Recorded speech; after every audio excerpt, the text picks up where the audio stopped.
ایک دفعہ کا ذکر ہے، کسی جنگل میں بہت سارے اونچے اونچے اور خوبصورت درخت لگے ہوئے تھے۔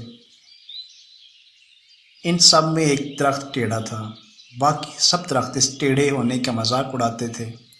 وہ بھی اس مذاق کی وجہ سے اکثر اداس رہتا تھا۔ ایک دن ٹیڑھا درخت اپنے دل میں سوچنے لگا کہ دوسرے درخت کتنے اونچے اور خوبصورت ہیں، کاش وہ بھی دوسرے درختوں کی طرح اونچا اور خوبصورت ہوتا تو وہ میرا مذاق نہ اڑاتے۔ وہ کافی دیر اپنی اس حالت پر افسوس کرتا رہا اور سوچتا رہا کاش وہ بھی ان جیسا ہوتا۔ ابھی یہ سوچ ہی رہا تھا کہ ایک لکڑہارا وہاں سے گزرا اور اس کے ساتھ اس کے ساتھی بھی موجود تھے۔ سب درخت اس لکڑہارے کو دیکھ کر پریشان ہو گئے۔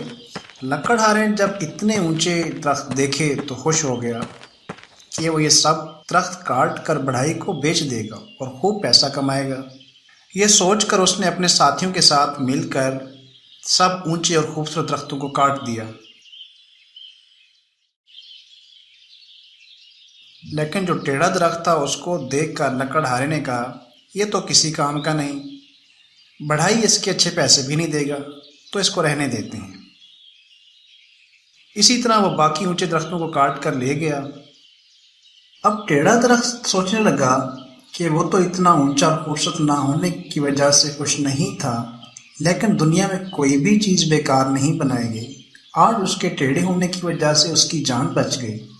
تو پیارے بچوں، اس سے یہ ثابت ہوتا ہے کہ دنیا میں کوئی بھی چیز اللہ نے بے فائدہ نہیں بنائی۔